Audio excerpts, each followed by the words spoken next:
South Alabama in the '90s, there was no way. I mean, I wasn't even in Bruton, in the first part of the '90s. We were living in Atmore, and like we knew TR Miller football was like a big deal. In '91 state championship game, I remember my dad going, and it was like, wow, somebody's playing for the state championship. That's huge. And then they win, and it's like, wow.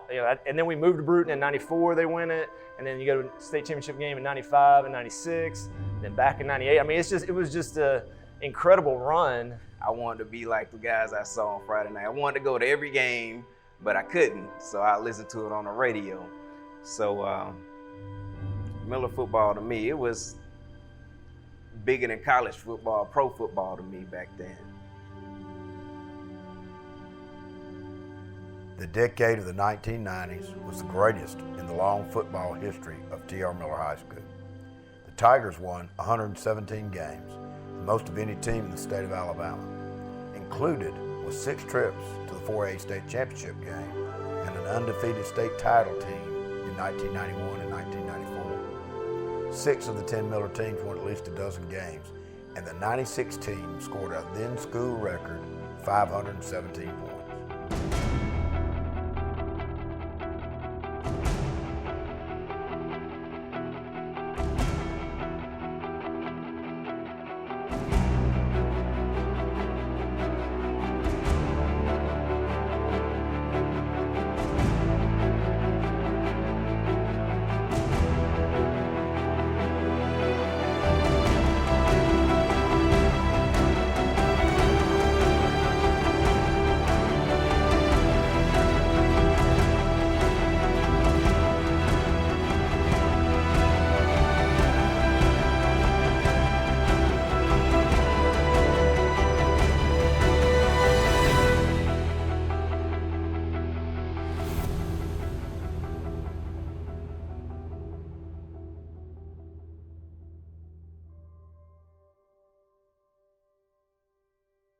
The 99 team went 8-2 and got ready for another playoff run. Traveling to Jemison in the first round, Miller fell behind late, but a last-minute rally led by sophomore quarterback Pat Byrne got the Tigers in position for a last-minute field goal. But the snap was high, and suddenly the greatest decade was over. Wow. In '99 season, we had a lot of talent. I think a lot of expectations. Having made it to the state championship game in '98 and having a lot of guys from that team come back, I think there was a feeling that certainly had an opportunity to not just get back to the state championship game, but win. What happened there after the Neal game with the suspension, and then you're going into the first round of the playoffs without your starting quarterback. I think everybody was ready for that challenge. Unfortunately, that game didn't end up the way we wanted it to. I mean, it's something I think about a lot, quite honestly, because of, I feel like a lot of it, I certainly could have made some more plays in that game and done some things differently. And certainly at the end with the kick, even though, people say, well, the snap was high, it threw you off or whatnot, I still should have made it. There's not a day that anytime I think about that, I think about, just the missed opportunity. I really felt like it was sort of like some of the teams that we had beaten. We kidded about that through the years. We would beat a team that thought they were fixing to beat us, that had no idea that we could beat them. And when you would shake hands with the coaches and all after the game, they would just have a shocked look on their face that how did we just lose this game? And I felt that way that night. I feel like we had opportunities all over the place to win it, and we didn't. And I just remember walking out of that stadium, and it was just like a gut punch, and just walking out. I remember seeing my dad walking out over there, and I was crying like I'm about to do now, I guess. But so I remember that, and it was just terrible. And then, we had to go back and start all over again. The new decade brought the smallest number of returning players in many years, and with only 8 seniors and a shortage of offensive linemen, the talk around town was that Miller was finally in for a year of rebuilding. I was really concerned We didn't block anybody in preseason practice. I think the word around town, people watching us practice realized that we were having a hard time blocking folks. And I was concerned that this was going to be the team that might fail, not because we weren't going to try, but just because we just didn't have enough of what it took to get the job done against our schedule. So I was really nervous, really concerned, and I think I was pretty much ugly during preseason practice about everything that was going on. And in all honesty, you go back and look, we would dress every once in a while some ninth graders on Friday night. Very few though. That year we dressed Kurt Prater and Demetrius Prater and Kendrick Deere and Trent Davison even wore two different numbers during the year. I think he wore like a 52 and an 80. We dressed those ninth graders going in that year because we thought, we may have to use these guys to actually block for us. We might have to use ninth graders to do a lot of blocking. And they invented playing a lot that year. Now it was in situations where we'd gotten ahead, but we were really concerned going in. And we had Ty coming back. Ty had played some the year before. Dusty had played some the year before, but the rest of them really had not. And, they were on the team and had gotten in some, but just really inexperienced, and we're sitting there doing depth charts and who's going to play this and who's going to play that. And I would call out a name and, you would look at me like I was crazy or something, but it was like, well, who else are we going to put in there, And so then when it was our time to play, you certainly felt that, hey, we have to continue this on. And so then, what happened in '99 when you lose in the first round, it's like, whoa, were we responsible for the end of this? And so as you head into 2000, I think the thought is it over? Are we having to start over? Are we rebuilding? Are we, what is it? What's going to happen next? And that was a lot of uncertainty. I think, given the makeup of the roster, I don't think people expected much at all, quite honestly. I think, for a lot of folks, if we made it back to the playoffs and just even won a game in the playoffs, that would have been considered successful. To have a winning record would have been considered successful. So to me, it certainly felt like it could have been the end of that 90s run. 98, it was in the championship game, and that was going to be the next one. And then once that happened, I certainly think there was a deflated moment of, man, this might be a couple of years before we get back. And I do recall several people when we got back and were after the season, it was, y'all might win 6 games, which, they forgot the situation is you just, TR Miller's not going to only win 6 games. We're going to be better than that. Then it was our turn, right? It's my senior year. Expectations, all-time low probably. I mean, if you think about it, there were so many guys in that class that were a year older than me, and they played so much, a lot of our guys didn't get to play.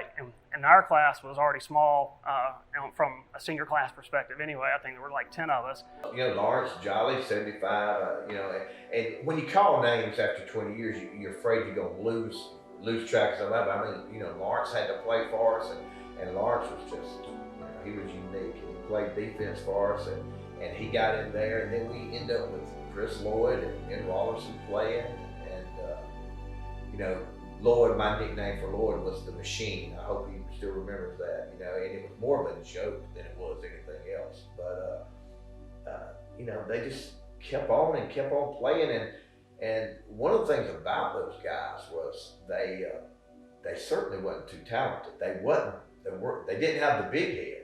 They didn't think too much of themselves, but they just kept playing and just aggravating. And I really believe this.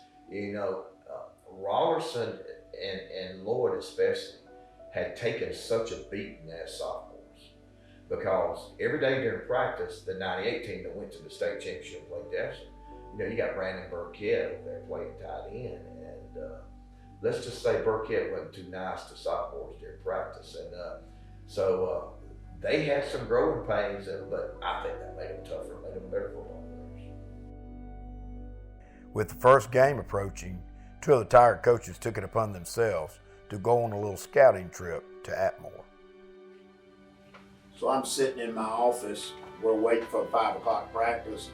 2 of my coaches walk in, Jeff and Greg, and they sat down, they just looked at me, and I said, okay, guys, what's up? You did something. What did you do? So one day during camp, during fall camp, preseason camp, between practices, we were doing tour days. So between practices, during lunch, Coach Ennis and I decided to drive down to Atmore and get one of those bus stations hamburgers. But on the way there, we stopped by, and the Escambia County High School was actually practicing there in Atmore. And we sat there. I had a little Geo Metro, if you remember. I had a little Geo Metro, and we were sitting there in the car, and someone pulled up beside us, and Ennis, Coach Ennis took a book or something and put it over his shirt and tried to hide the TRM Miller shirt he had on, but that didn't quite work. Somehow they knew who we were, and they got back that, hey, you know, you guys were down there watching us practice, so it didn't quite work out like we wanted it to that day. I said, you did what? You can't go watch them. What if you had got, I said, Jeff, you're from Apple. You didn't see anybody at all that knew you at all? And they said, Coach, we kind of hid down kind of low and everything where they couldn't see who we were and everything. And I said, y'all got to be kidding me. I said, you going to get called. We're going to be in the newspaper and all that kind of stuff. So anyway, they did give me some information that was a little bit helpful. So I was even though I was kind of upset with it a little bit, I did appreciate it. You know, anytime you start a season, there's that anxiety, there's that newness. You know, we had a good summer. Guys have worked hard. That was the last summer we were actually underneath the stadium and working out. So those workouts were different than being in the field house.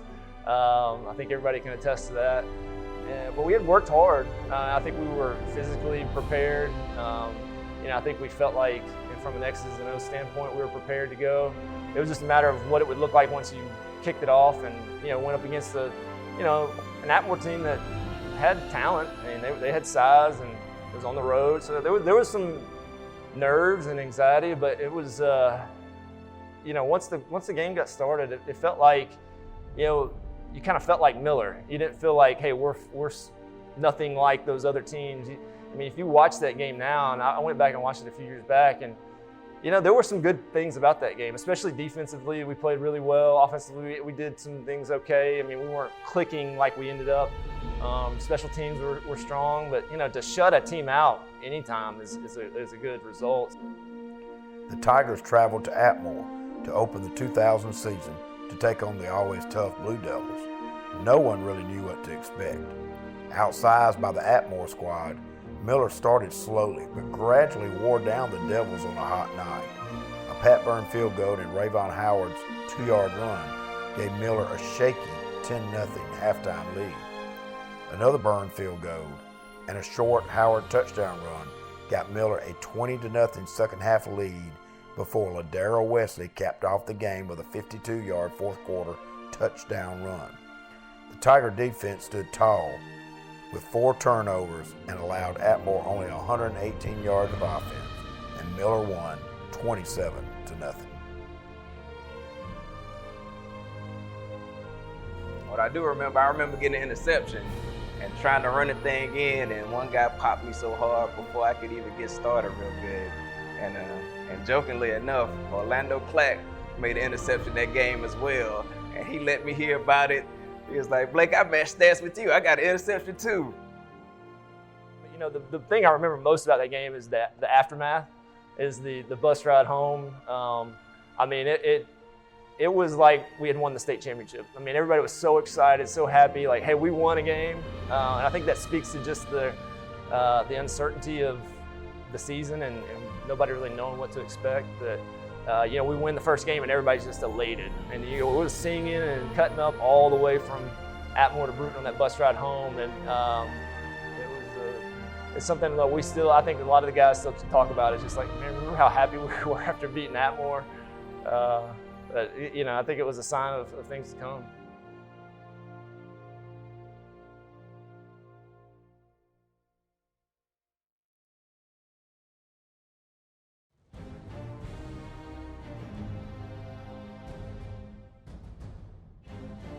Miller traveled to Monroe County and dispatched the home team 46-12.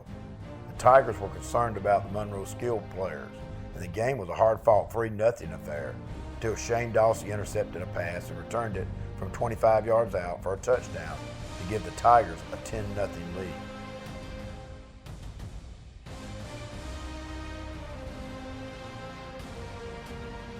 The score inspired the young Miller team. After a Howard touchdown run, a Juan Johnson interception set up Derek Galloway's touchdown run to put Miller in front 23-0, and the rout was on.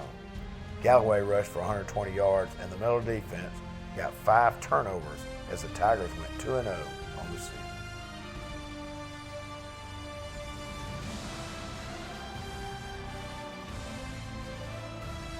Monroe County, there was, I think we finally started to do some things well in the passing game. I remember throwing a touchdown pass to Blake, and it was kind of like hey, we can throw the ball.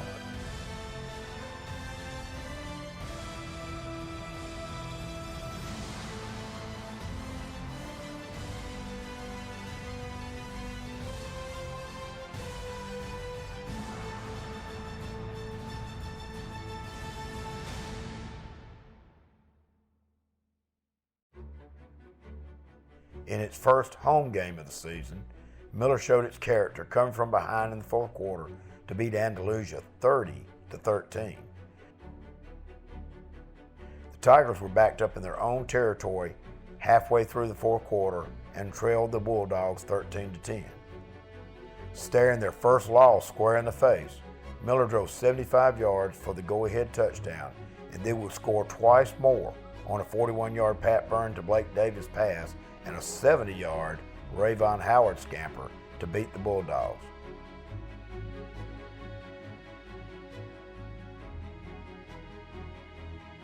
The Tigers never led until the fourth quarter. Shane Dawsey led the defense with 2 key pass interceptions.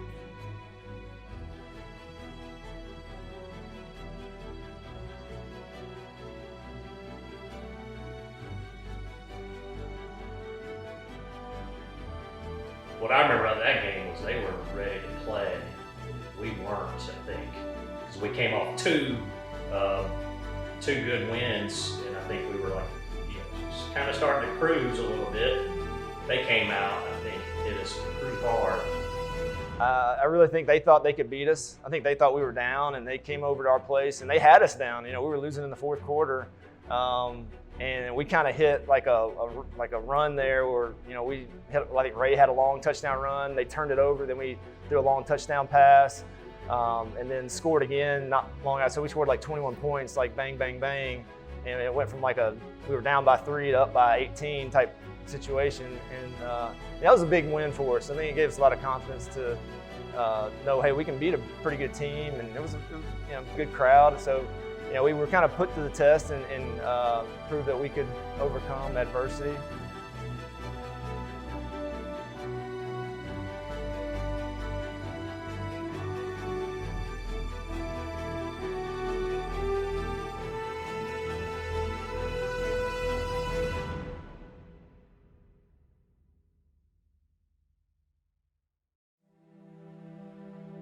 The Miller kicking game was king on this evening, keeping the Jackson Aggies backed up most of the first half and allowing the young Tigers to capture a 34-14 victory.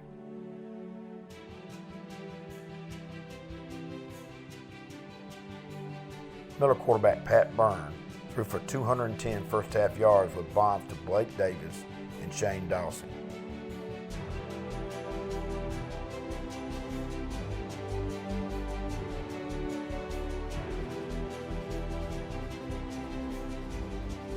After a scoreless first quarter, 2 short Derek Galloway touchdown runs and a Rayvon Howard 31-yard touchdown reception gave Miller a 21-6 halftime advantage. 2 more Miller TD runs in the third quarter finished the Aggies off.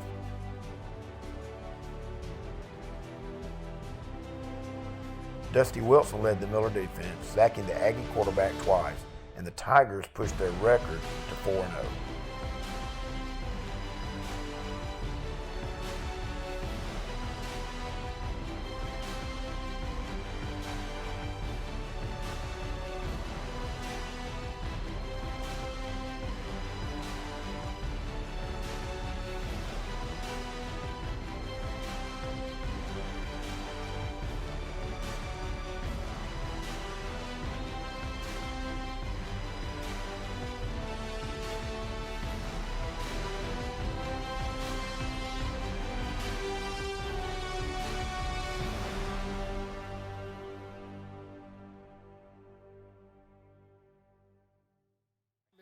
returned a grand total of 2 starters, but the Tigers haven't missed a beat.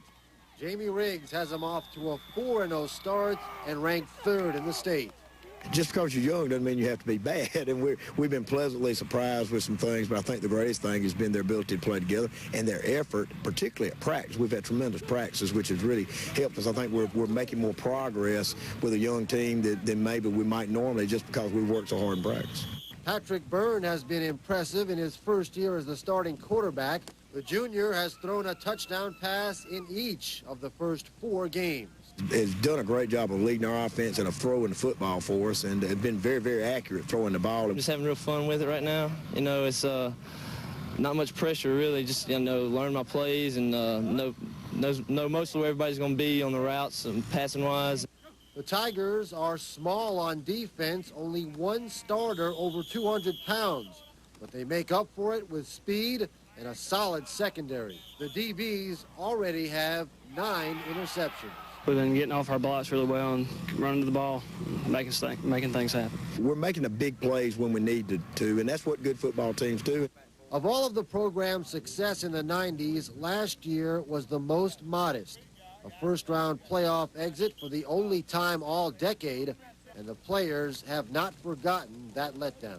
It kind of bothered me a lot, I felt bad for all those seniors last year, I didn't make it, just the first round, and we usually do a lot better than that. Coach Riggs tell us a lot about the 94 teams and 91 teams winning championships and playing as a team. We come out here and try to do the same thing.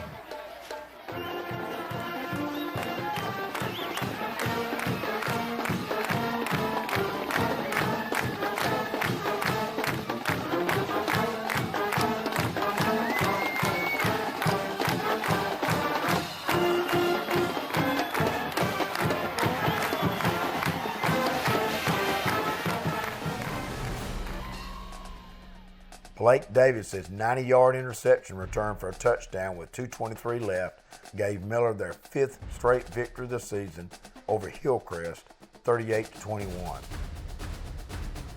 The Jags ran for a season-high 257 yards versus the Tiger defense, but the Miller offense, led by 2 first-half Howard touchdown runs, held a 21-7 lead halfway through the second quarter.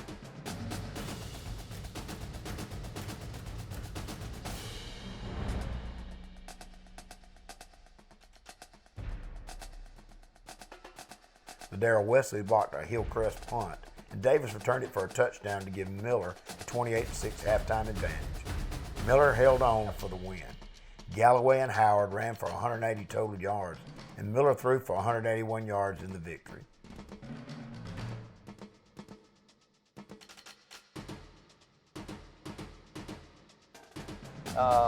Another big win for us was, I think, the Hillcrest game. Very athletic team.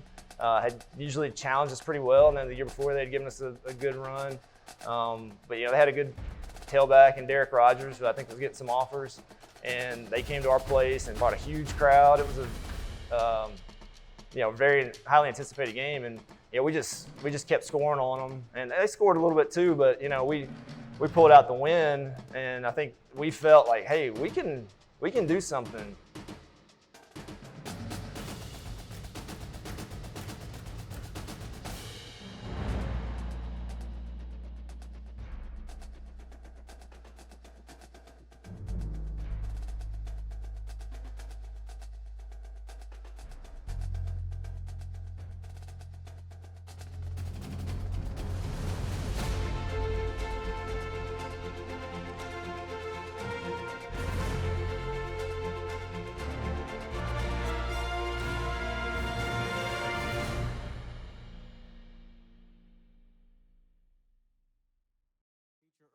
Show has kind of been the kiss of death for some teams. The Tigers, though, trying to overcome that, and Hillcrest Evergreen, Hill Ev, to their close personal friends.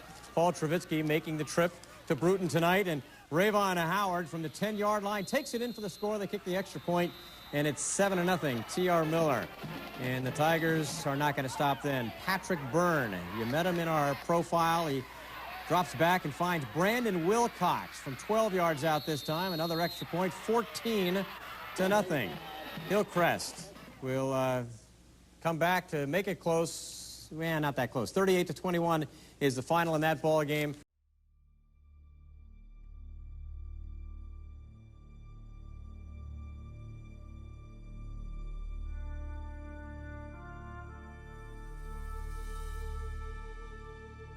I remember going over to Clark County and just losing that game over at Clark County that day was kind of a big letdown because we kind of got it rolling at the beginning of the season, and then to go over and play that Clark County team, they were decent, but I thought that we should have beat them. Man, I know it was a really close game over there that night, but I thought we had a chance to beat them over there, but we came up short. But that was a very disappointing loss at that point in time. An 11-yard touchdown pass with 9 seconds left in the game gave the Clark County Bulldogs a 22-14 region victory over T.R. Miller, giving the Tigers their first loss of the season. The Miller offense was held to 98 yards rushing and did not score in the first half.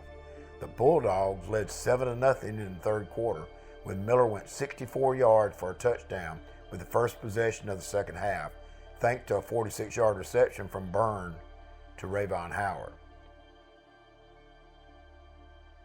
After a Bulldog touchdown run, Miller drove 75 yards to knot the score at 14-14. Clark then drove 50 yards for their final TD. The Tigers' record went to 5-1 and 2-1 in region play. The team was very upset after that game, and we were, as you start winning, of course, that helps everything. We were feeling good about ourselves up into that, and it was somewhat of a reality check. But we still had plenty of the season. We were still, fighting for the #1 seed, and I think at that point too, everybody was, the fans or the football community was, this is what we expected. Sometime or another, they're going to falter because they're just not as good a team as we've had in the past. So it was a tough one, but at the same time, I didn't think we were in trouble at that point.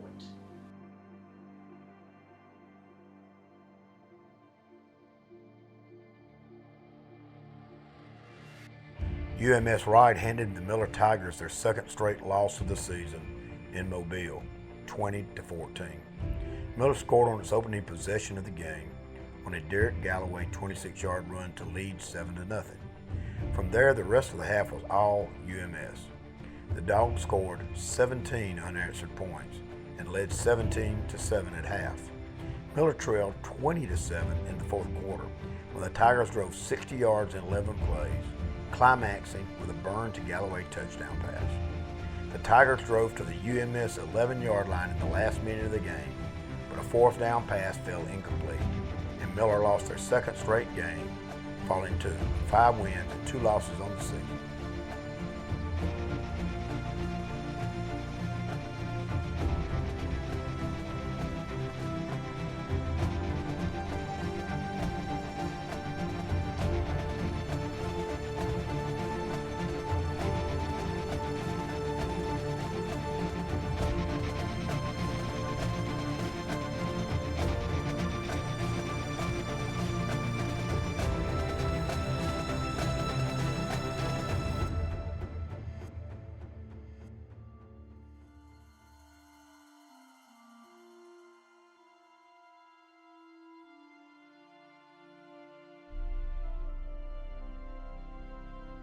When we got beat over at UMS Wright, it seems like after that loss, our guys kind of regrouped and came together and finished the second half of the season pretty strong.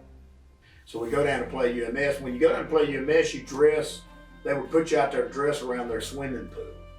And so we're sitting, we're around the swimming pool. It's hard to get everybody together, because you're around the swimming pool.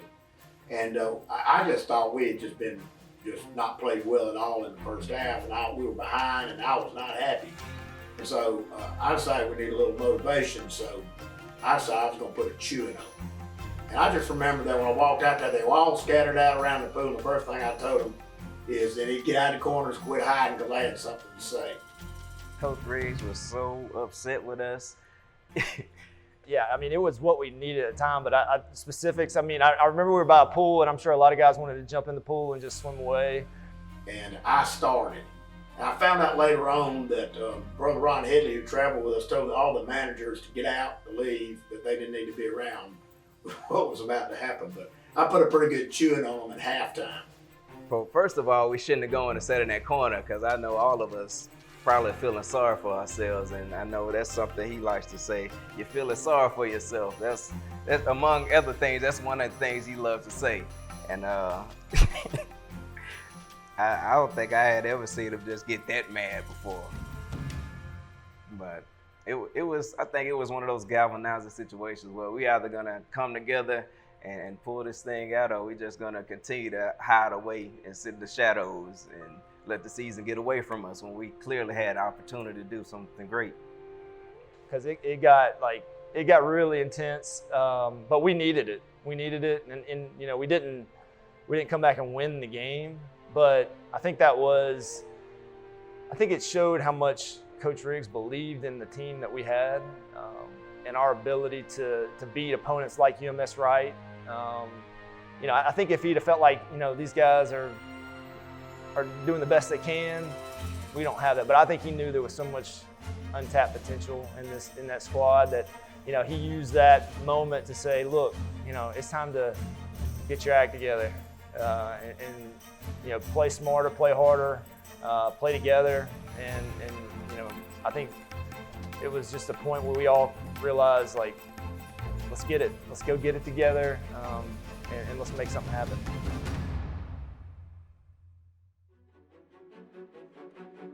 The Miller Tigers gave the homecoming crowd what they came for, scoring early and often in a 45-7 victory over Thomasville. The Tiger defense was the difference in this one, forcing 7 Thomasville turnovers in the win, and Miller played most of the first quarter on Thomasville's end of the field. Rayvon Howard found the end zone 5 times, and the Tiger coaching staff emptied the bench in the fourth quarter as Miller won their 6th game of the season.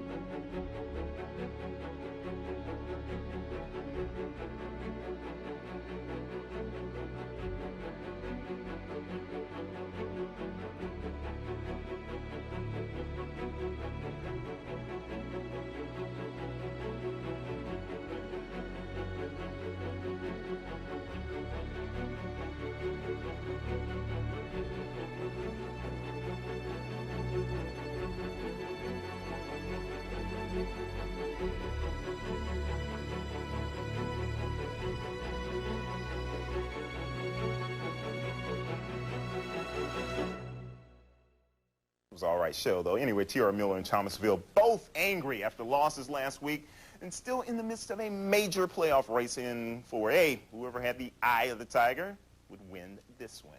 Here we go. Homecoming all over the place tonight. Every place. This is homecoming here on 1st and 10. Anyway, first quarter, no score. Patrick Byrne will hand to Rayvon Howard.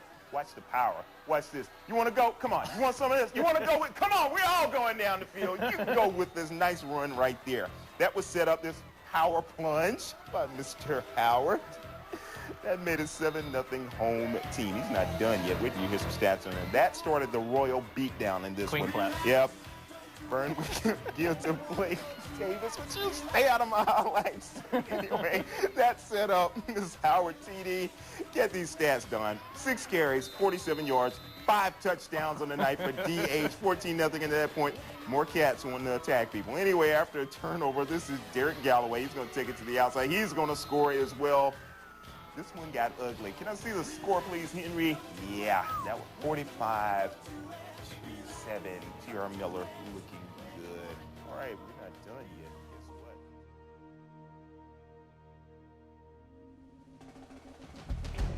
what? TR Miller locked up a playoff berth by exploding for 21 points in the second quarter in a 49-8 victory over the Bobcats. With Miller leading 14-0, Blake Davis stunned the Bobcats when he blocked a punt and returned it for a touchdown. Moments later, he caught a 9-yard touchdown pass from Byrne, and Miller was on its way to its 7th victory with a 28-0 halftime lead. A 44-yard bomb from Pat Burns, Luke Smith, a 33-yard interception returned by Rayvon Howard, and a Skylar Fountain 2-yard run finished the victory.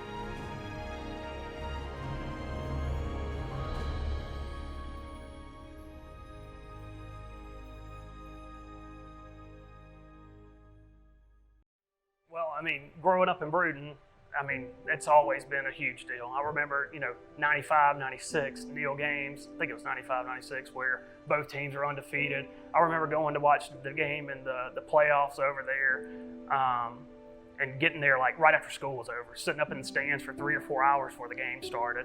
So it meant a lot, obviously. Beating Neal is, you could lose them all, but beating Neal that's what you got to do, because you don't want to hear about it for the next year.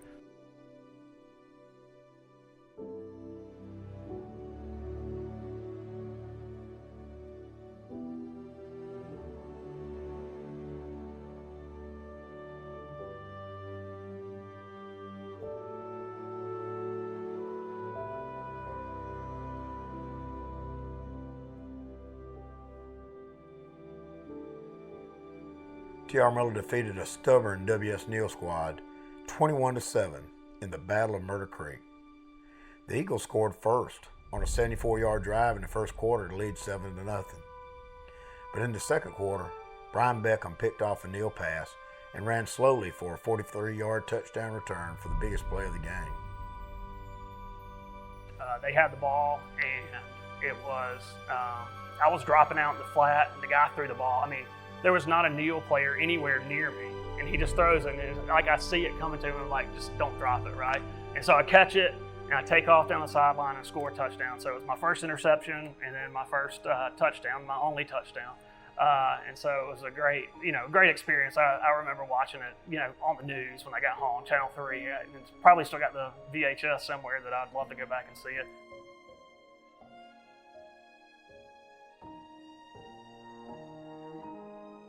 Miller came out of the locker room and scored twice in the third quarter on a Derek Galloway run and later a Rayvon Howard scamper. Miller ended the regular season at 8-2 and secured a first-round home playoff spot. Learning afterwards that, Derek was really hurt and he was going to be out for a little while was something that, you didn't have much time to bask in any type of win. I don't think we really felt great about the win anyway because of how much of a struggle it was, but to know one of your starters was going to be done for several weeks it hurt. And I think Coach Riggs pulled everybody together and said, everybody's got to step up and we got to find we got to find guys that can do this. But there wasn't anybody that was unwilling to accept that challenge. You gotten that far in the year, it was time to, you just had to go. And fortunately, we had a team that was extremely hardworking. Nobody was in it for themselves. Everybody was team focused, and that was a challenge that nobody backed down from.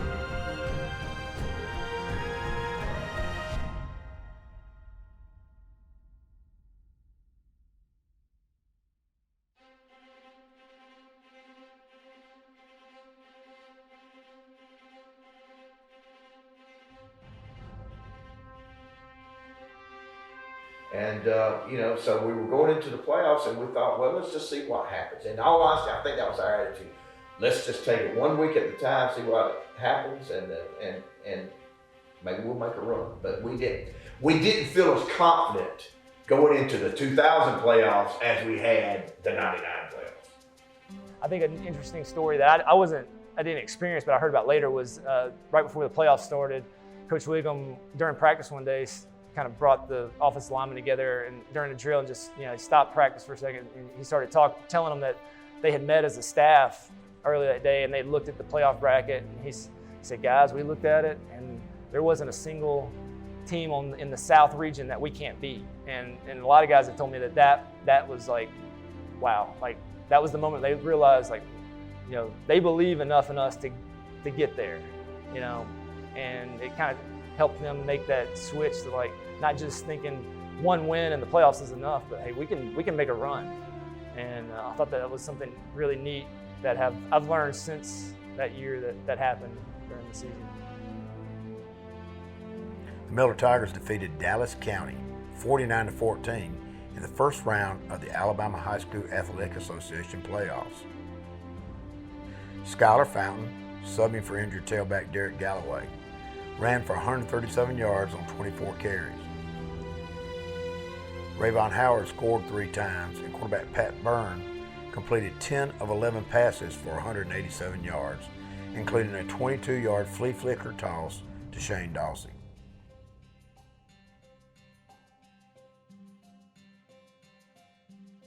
Dallas County moved the ball some on the ground early, but the Miller defense stiffened and held the Hornets out of the end zone until the Tigers had the game in hand.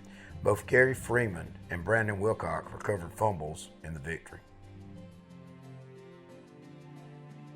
We don't want to have what happened the prior year go out in the first round. That was the earliest exit the T.R. Miller team had made in the playoffs, and since the '80s, and so that was a big deal, and something that we didn't want to repeat. And two, that could have been my last game, right? And I did not want to go out losing my last game. And so I remember, Skylar Fountain, who's a true freshman, and he's starting at tailback, and he's a little bit. He's fast, right? He's really fast. He's done really good throughout the whole season, but being the man back there kind of carries a different weight than just coming in and spilling somebody, somebody takes a breath. So he started out and had some good runs. He was a little nervous, like we all would have been in that situation, but handled it well. And then, Rayvon kind of came in to give him a blow somewhere midway through the second quarter or so, and then you can just kind of see it just kind of start building a little bit. Rayvon started breaking off some pretty good runs, and then, you could hear Coach Riggs over in the sideline yelling at Coach Hart, sweep them, Jimmy, sweep them, Jimmy. And so start running that, and Rayvon was built to run the sweep. I mean, when he got outside, he's, low in stature, built kind of like a bowling ball, and nobody wanted to get in front of him and tackle him back there. And when he got going out there, he could run.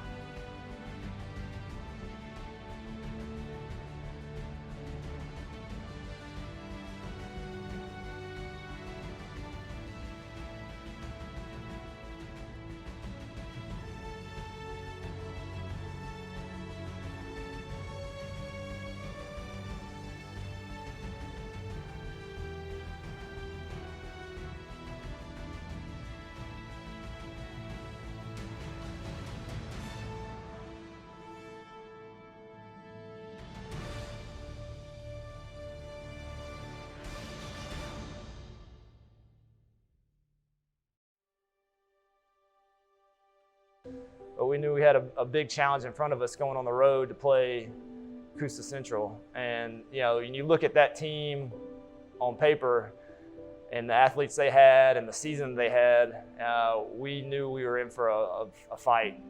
Yeah, on that team, they actually have 2 Super Bowl champions that were on that team. Adelius, can't think of his last name, but Justin Tuck was on that team. Really good football team, really good looking football team. When we got there, I remember I was dressing in the gym and there was basketball out there. And those guys were out there in the gym playing basketball before the game. And I remember some of those coaches kind of looked at each other and were like, uh-oh, we got them, coach. I mean, they're ready for basketball to start. And we go in the gym before the game and we're taping in the gym. And there's 3 or 4 of their players, good looking players, but they've got like a wadded up t-shirt. They're playing basketball in the gym for the game. And I think Jeff Torrance and I looked at each other and said, we got a chance tonight, because they were playing basketball. Rayvon Howard ran for 208 yards on 28 carries on the road as T.R. Miller beat Central Coosa 27-7 on a cold night out in the woods. Central had entered the game with a record of 10-1. Miller's first touchdown came in the second quarter on a 67-yard drive capped by a Howard run. After the defense forced a Cougar punt, Miller drove 90 yards in 11 plays, with Howard scoring his 25th touchdown of the season. The Cougars cut the lead to 14-7 in the third quarter on a Justin Tuck 80-yard reception, but Miller responded with a 65-yard drive to distance themselves 21-7 from Central. Ladero Wesley capped the game with a 21-yard touchdown run late, and Miller had won its 10th game of the year, 27-7. And then they kept the ball the whole first quarter. You know, they had the ball 8 or 9, 10 plays, and Ladero Wesley rips the ball out of the guy's arms. They hand the ball off, and Ladero just rips it out of his arm, runs it the other end of the field, and he fumbles on like the 3-yard line. So they get it back again and keep it 8 or 9 or 10 plays. We literally had the ball, I think, 4 plays in the first quarter. And then later on in that drive, might have been the same drive, they were passing the ball, he threw it up, his guy missed the ball, and I caught it for interception and returned it back. Justin Tuck, long arms, tripped me up, and I ended up getting tackled.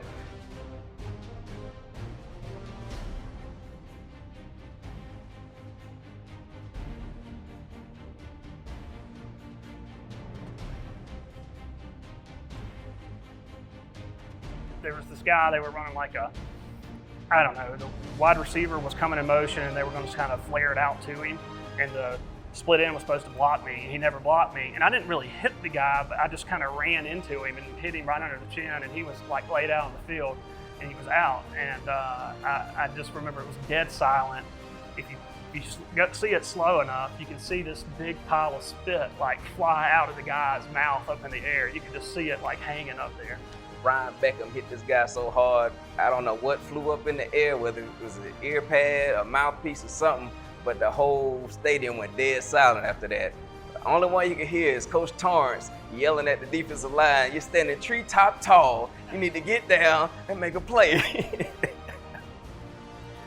you go on the road and beat a team like that, who was having their best season in school history, that was a big deal. Coach Riggs said, if we win 10 games, we're going to take a picture on the field. And because I think, if you go back to the beginning of the year, like, hey, if this team can win 10 games, that's a huge accomplishment given really the lack of returning experience and, really the low expectations for the year. Hey, if this team can win 10 games, that's huge. And so I remember all of us being like, oh, if we win, get our 10th win, we'll take a picture on the field. And that was a big deal. I don't know who has a copy of that picture, but I'd love to have it if somebody could find it.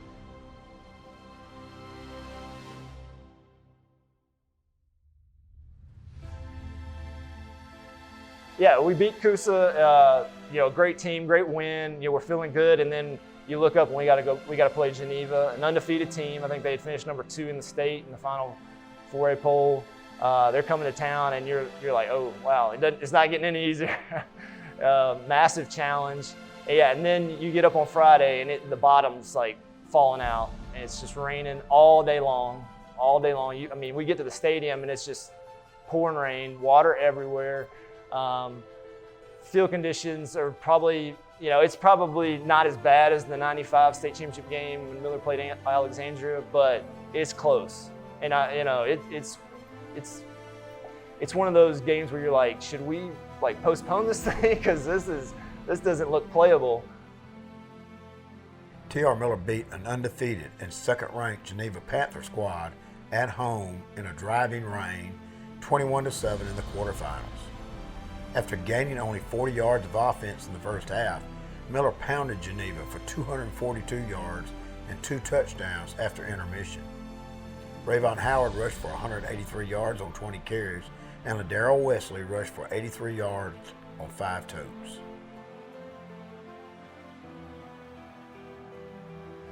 Geneva ran for 242 yards, but completed only 3 of 14 passes.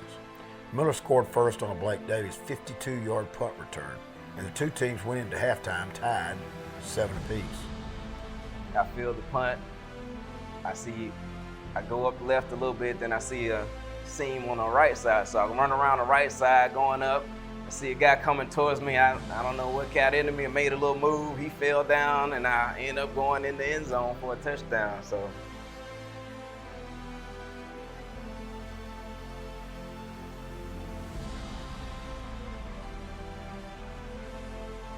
But Howard was too much for the Panthers in the second half, and Chris Lloyd, Ty Samuel, Dusty Wilson, and Ladero Wesley all had sacks to help shut out Geneva in the second half. Miller improved its record to 11-2 on the season.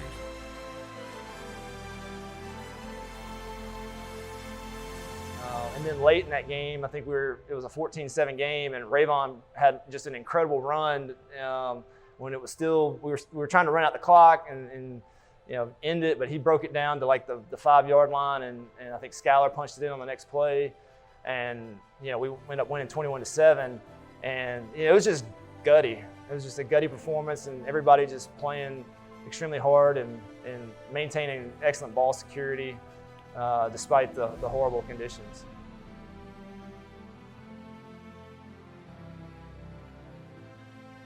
I remember Lloyd had some really good sacks on their quarterback, and the guy got really worked up about it. He was not happy, and we kept coming after him. And Lloyd had a sack there late in the game where the quarterback was trying to stiff arm him off and got Lloyd's face mask, and everybody was all worked up because the flag came out. They thought they were going to call the face mask on us, but they ended up calling it on them. So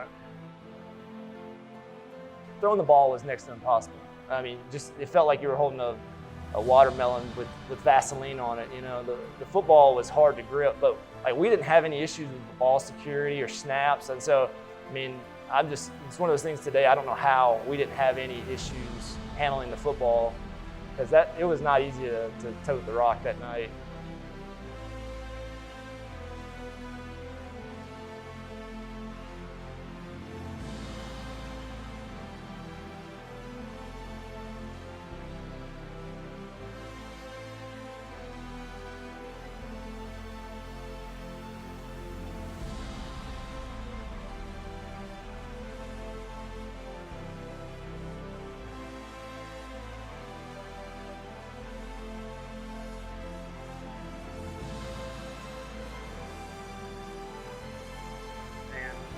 we were now waiting to see who we were going to play. We thought we were going to play UMS, but then Trinity beat them.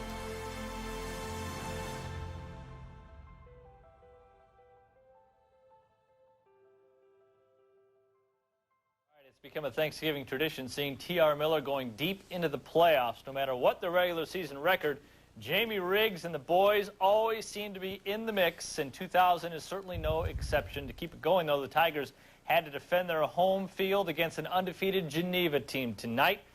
Let's go up there. They got the rain late. We got it early here in Mobile. They got it late. Rayvon Howard splishing and splashing 4 and out for the Tigers. Geneva staying on the ground, splishing, splashing, 4 and out. Not good. Brian Beckham on the takedown there. Still in the opening quarter, Geneva punting. Watch Blake Davis. He is number 44 for T.R. Miller. He's going to head right, and he's going to make a turn towards us, and he's going to go right on by us and everybody else. 45 yards on the return, but the touchdown, 7-0 Tigers in the lead. 2 possessions later for T.R. Miller. Not good news. The ball is wet and the ball is loose. Howard fumbles. Number 89, Dale Simon, recovers. Remember that name and number for Geneva. Panthers trying to capitalize. They will hand it off to Bubba Jones. He's their running back. Nice 10-yard pickup and a first down there for Bubba. The Tigers D trying to hold, but remember Dale Simon? Watch him out here. He gets open in the flat, and that is a nice catch by the tight end, and Bulls in his way in from 20 yards out. 7-7 at the half. Then we had to gas up the Fox 10 Cruiser and get home. See, it turned dark. They shut the lights off. Turn the lights off there, yeah. Look at that, though. T.R. Miller wins it 21-7. Howard had 110 yards rushing in the fourth quarter alone. Finishes up with 183 yards on the night. And the Tigers and Jamie Riggs are now 11-2. Tomorrow night in Alabama, anyone still practicing is 1 win away from a state title game. Daphne will host LaFleur tomorrow night. The Trojans beat them in October, 24-13. And T.R. Miller is on the road. They will play Trinity Presbyterian in Montgomery. The Tigers have made more state title runs than anyone, but this might be the most astounding. Steve Nissom reports from Bruton. With only 8 seniors on the roster, this was not supposed to be the year of a deep playoff run for T.R. Miller. So a pair of upsets over ranked teams and a trip to the state semifinals is a bit of an eye-opener. We're playing as a team and working hard, and we're surprising people every day, and you know we're even surprising ourselves. I think we're just a bunch of overachievers right now. The key has been the defense. In their playoff run, the Tigers have allowed less than 10 points a game. We're getting a little bit better over there, and we've grown up some. I think the improved defense has really helped us in the playoffs. We've had a good kicking game all year, and we've scored a few points, but the improved defense, I think, has really helped us. Rayvon Howard has also played a part. An injury to their starting tailback just before the playoffs forced the Tigers to move Howard over from fullback. And it's safe to say he's done the job. In the past 2 games, the junior has rolled up almost 400 yards. We knew he had those kind of capabilities, you know, but when it came his time to step up and carry the ball, he's really responded. I was actually converted into a fullback this year. This was my first year playing fullback, so I had experience at the tailback position. I wasn't really nervous or anything. And the TR Miller people will be there Friday night. You can count on that. They will. Another factor is simply the name TR Miller. The Tiger mystique, thanks to a great history of success, may also help explain the young team's current playoff run. I learned a long time ago that the kids at Miller, you don't underestimate them, that just when you think you're playing somebody you can't beat, they pull off a great win somehow. So we're playing as well as we've played all year, and the kids are excited about playing. I like our chances. In Bruton, with the photographer known as Mac, Steve Nissom, Channel 3 Sports.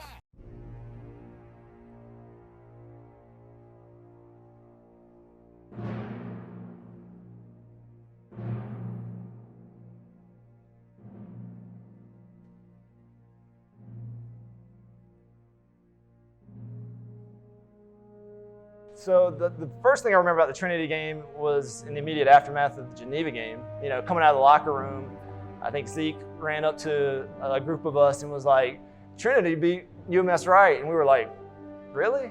Like, that, Zeke? You know, I'm going to go verify this. I don't believe you." And sure enough, that Trinity had, I think, scored late and beaten UMS Wright, and which was like, wow, you know, because we felt like we were on a collision course with UMS to play them again.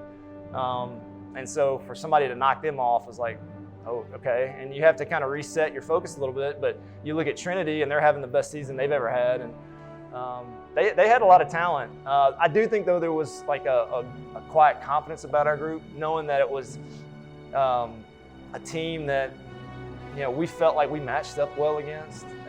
You know, they had never been there before. We had. So I think we had a little bit of that confidence in ourselves to be able to be in the semifinals and play our style of football and you know, ultimately win the game.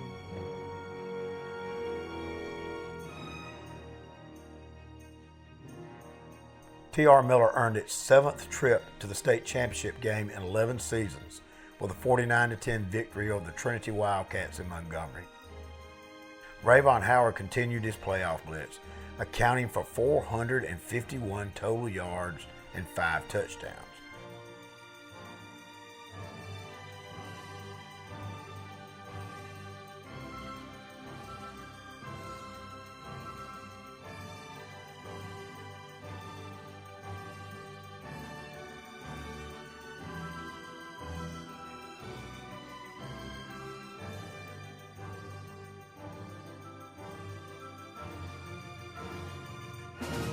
Howard had 277 yards rushing, a 93-yard kickoff return, and an 81-yard interception return. Trinity kicked the field goal just before half to cut the Miller lead to 14-10, but made the mistake of kicking to Howard, who returned the kickoff for a touchdown to make it 21-10 and destroy the momentum of the Wildcats.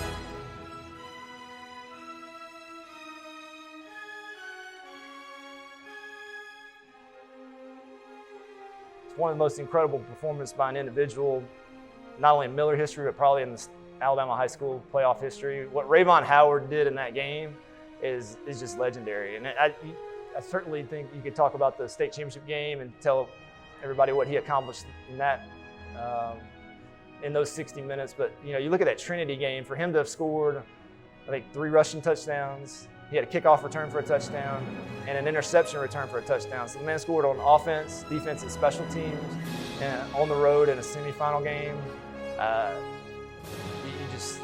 I mean, I remember feeling as soon as the game ended, like, or I was like, "Where's Ray?" I was like, "Dude, that was nuts. Like, I can't believe you just did that." And it was just, and to this day, it's still one of the most incredible performances I've ever seen.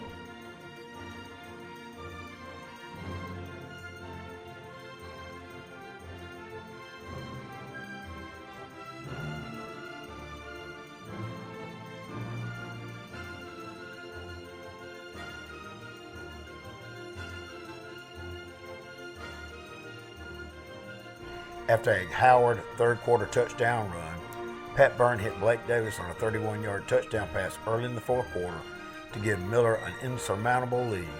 The Tigers were headed to Birmingham.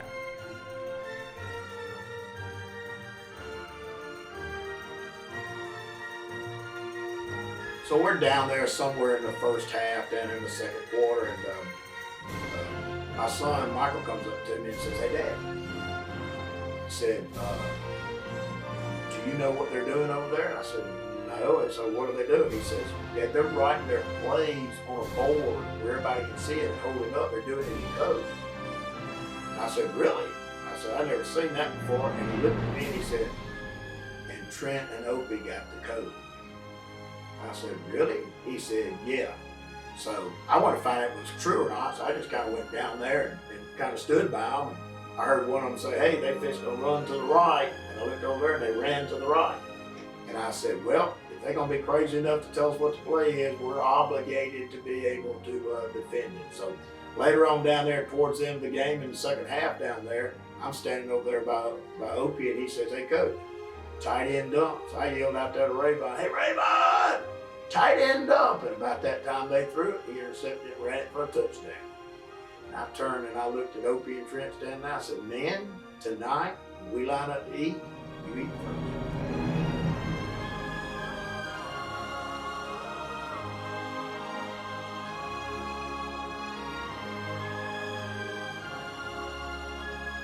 T.R. Miller, the state's winningest program in the 1990s, began a new decade in a familiar place, the 4A state championship game.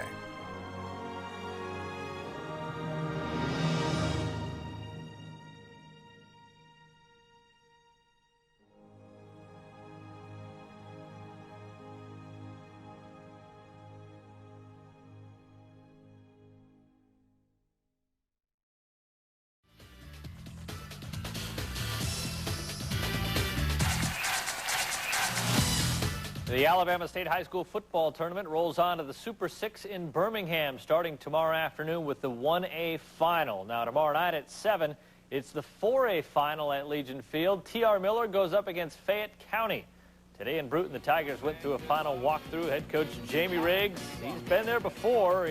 Last time he won a state title was back in 1994. The Tigers going into tomorrow night's game with a 12-2 record, which is pretty surprising when you consider how young this team was when the season started.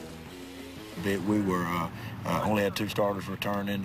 Most people thought we weren't going to be very good. I know when we won our first game this year, we were tickled to death to win our first game, you know, because we didn't know what was going to happen because we had so many kids that hadn't played before. And to be where we are now, I think it's just made things extra special, and our people are really looking forward to the game and supporting us.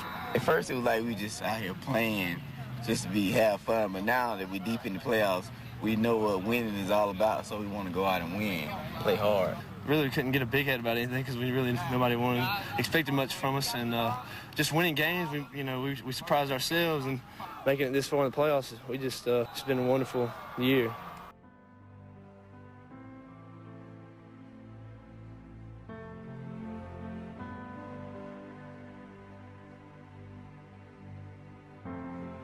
Yeah, it was a short week. You know, you win a semifinal game. We didn't have much time to think about it. You know, playing on a Thursday night. I really don't remember a whole lot from that week. It was just like, we've got to go. And I think we practiced on Sunday, Monday, Tuesday, walked through on Wednesday. You know, the cool thing about, I think, the Wednesday practice, you know, the seniors got to do their final sprints, you know, as a senior class, and that was neat to see, you know, be a part of that and see those guys get that opportunity. Well, I remember, you know, we came back from Trinity and we met, the coaching staff met, you know, I think that night before we ever left. And got film on Saturday and copied film all Saturday night, and made coaching plans. We actually met as a staff. We brought kids in on Sunday. I remember that. We brought kids in on Sunday. We played on Thursday night. We had gone up in '96 and had played, and we had gone in '98 and played. And so this was our third time going back, and we had learned from those things. We had learned from the trips. I think one of the things we did, Coach Reed decided that we would, take the kids to the stadium a little early and let them not get there all Google-eyed. Because a lot of those kids, there was a few of them that had been there in '98, but a lot of them had not. We went out on the field. We gave them opportunity to kind of get the wide eye out and had an opportunity to walk around on the field a little bit. It gave about 30 minutes to get all of that out of them because, the thing Coach Riggs told them was, hey, when we come back to play, I want all the looking around. I want you to put your helmet and shoulder pads on and get ready to get out to Fayette County. We got to the stadium early and we got to watch a little bit of the 1A game. I do remember that. And that's when you start, for me, it started getting real. It's like, whoa, that's about to be us out there on that field playing for a state title. You get into the locker room, you start getting dressed. I think everybody felt that nervous energy start creeping in. But I think one of the best things that happened to us was having Jeremiah Castile come talk to the team before the game.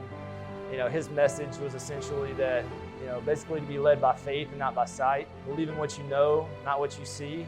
And I think everybody, it resonated with everybody. It kind of took that nervousness and turned it into like, hey, let's focus on the things that got us here.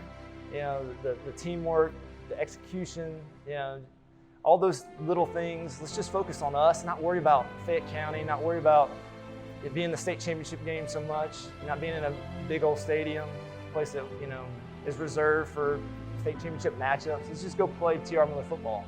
We were going to win the game. I mean, there was never a doubt in my mind that we were going to win the game. I mean, that's why we were going up there to play. We were going to win. And so the confidence level was at an all-time high. If you had asked, I would have never said that to you then, but looking back on it, from where I was sitting, we were going up there and we were going to win.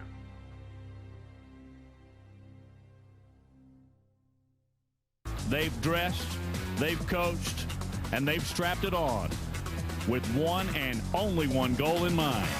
TR Miller and Fayette County for the 4A High School Championship.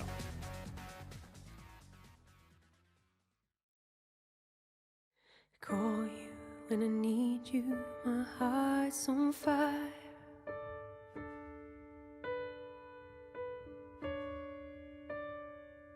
You come to me wild and wired.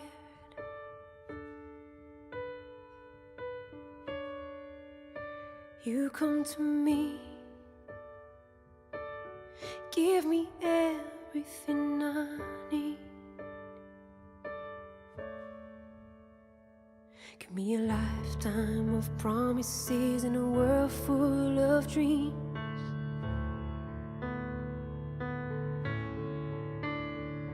Speak the language of love like you know what it means.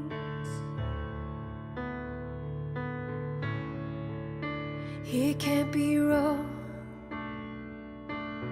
Take my heart and make it strong. You're simply the best. You're better than all the rest. You're better than anyone I've ever met. I'm stuck on your heart. I hang on every word you say. Tear us apart. Oh baby, I would rather be dead. In your heart I see the start of every night and every day.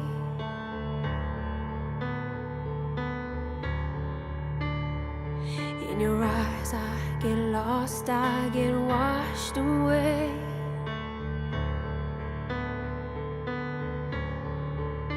Just as long as I'm here in your arms, I could be in no better place. You're simply the best. You're better than all the rest. You're better than anyone I've ever met. I'm stuck on your heart. I hang on every word you say. Tear us apart. Oh baby, I would rather be dead.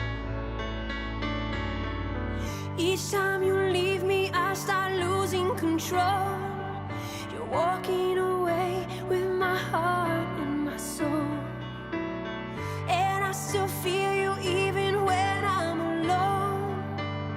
Oh baby, don't let go. You're the best. You're better than all the rest. You're better than anyone. Be the end of this football game. 7, 6, 5, and you see the guys in red jerseys, the TR Miller Tigers, under the direction of Jamie Riggs, has won their 5th state championship. Congratulations to TR Miller. There's Coach Riggs. Oh baby, I would rather be dead.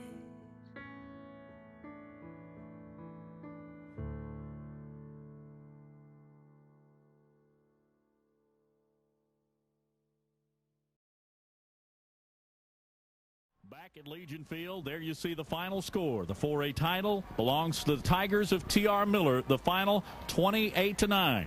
Let's go to the field and Ian Fitzsimmons. Thank you, Matt and Coach Riggs.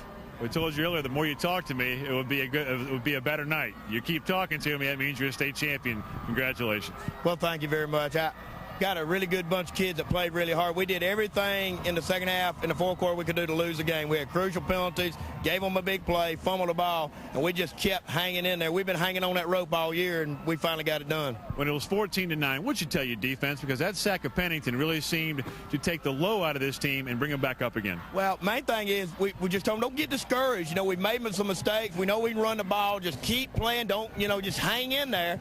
And we did. These kids have hung in there all year long because we're a little short on ability here and there, but we have very, very big hearts, and they have just hung on all year long. Was the key also making sure you kept a lot of pressure on Spencer Pennington, and that way he wouldn't be able to sit back there and get too comfortable in this thing?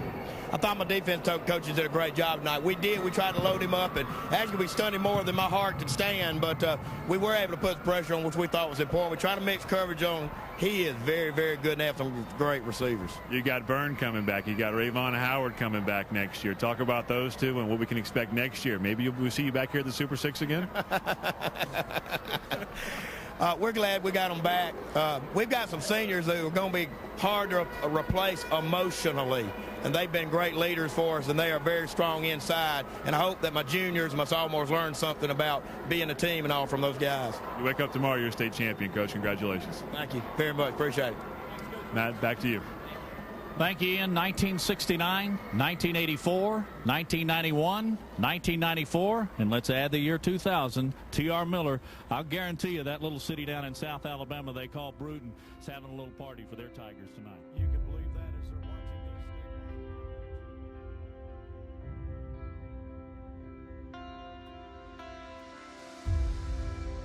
this. I remember the clock running out, and that's when I started crying. And so just there's a lot of relief, right? Because you've been working so hard for it for so long, and nobody thought you could do it, and you did it. I think the 2000 team, probably more than any other team I ever coached, reminded me the importance of teamwork, the importance of believing in each other, and that character and teamwork do mean something. No team I ever coached came as far as this one. No team had as many things up against them as this one did.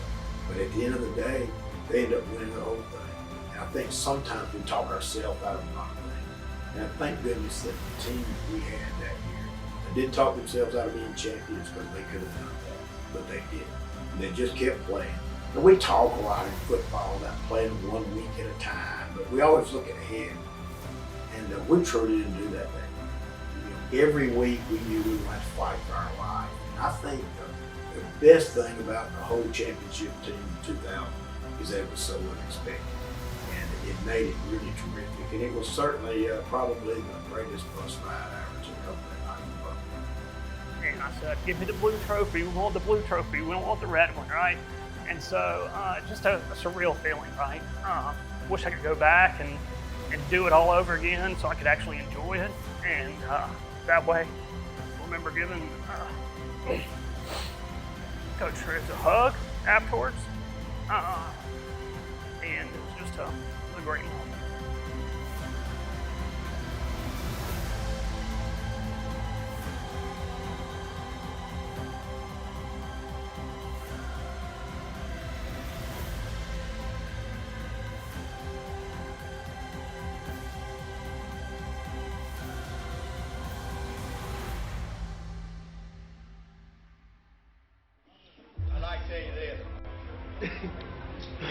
Long time ago, Mike Sass, coach here, he said, win a state championship, you smoke a cigar.